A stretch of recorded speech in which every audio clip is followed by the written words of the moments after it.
Item ಯಾವುದೇ ಇರಲಿ try ಮಾಡಿ ಆಚಿ ಚಿಕನ್ ಮಸಾಲಾ. ಬಳ್ಳಾರಿಯಲ್ಲಿ ಅಕ್ರಮ ಲೇಔಟ್ಗಳ ತೆರವು ಕಾರ್ಯ ನಡೆದಿದೆ. ಜಿಲ್ಲಾಡಳಿತದಿಂದ ಅಕ್ರಮ ಕಟ್ಟಡ ಒತ್ತುವರಿ ತೆರವು ಕಾರ್ಯ ಇದು. ಇನ್ನು ಪಾತ್ರ ಬೂದಿಹಾಳ್ನ ರಾಜಕಾಲುವೆ ಮೇಲಿನ ಬಡಾವಣೆ ಇದು. ಎಡಿಸಿಎಂ ಜುಬೇರ್ ನೇತೃತ್ವದಲ್ಲಿ ಕಾರ್ಯಾಚರಣೆ ಭರದಿಂದ ಸಾಕ್ತು. ಕಾರ್ಯಾಚರಣೆಯಲ್ಲಿ ಎಸಿ ರಾಜೇಶ್ ಎಚ್ಡಿ ಕೂಡ ಭಾಗಿಯಾಗಿದ್ದರು. ಜೆಸಿಬಿ ಮೂಲಕ ಅಕ್ರಮ ಕಟ್ಟಡಗಳ ತೆರವು ಕಾರ್ಯ ನಡೆದಿದೆ.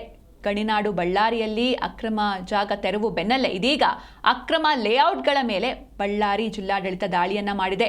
ಬಳ್ಳಾರಿಯ ಪಾತ್ರ ಬೂದಿಹಾಳ್ನಲ್ಲಿ ರಾಜಕಾಲುವೆ ಮೇಲೆ ನಿರ್ಮಿಸಿದ್ದ ಖಾಸಗಿ ಬಡಾವಣೆಯನ್ನ ಕಂಪ್ಲೀಟ್ ಆಗಿ ಲೇಔಟ್ ಅನ್ನ ಕಂಪ್ಲೀಟ್ ಆಗಿ ತೆರವು ಮಾಡಲಾಗಿದೆ. ನೀವು ಕೂಡ ನೋಡ್ತಾ ಇದ್ದೀರಾ, ಕಂಪ್ಲೀಟ್ ಆಗಿ ನೆಲಸಮಗೊಳಿಸಲಾಗಿದೆ. ಎಡಿಸಿಎಂ ಜುಬೇರ್ ಹಾಗೆ ಎಸಿ ರಾಜೇಶ್ ಎಚ್ಡಿ ನೇತೃತ್ವದಲ್ಲಿ ಒಂದು ದಾಳಿಯಾಗಿದೆ. ಜೆಸಿಬಿ ಮೂಲಕ ಕಿತ್ತೊಗೆದಿದೆ ಬಳ್ಳಾರಿ ಜಿಲ್ಲಾಡಳಿತ.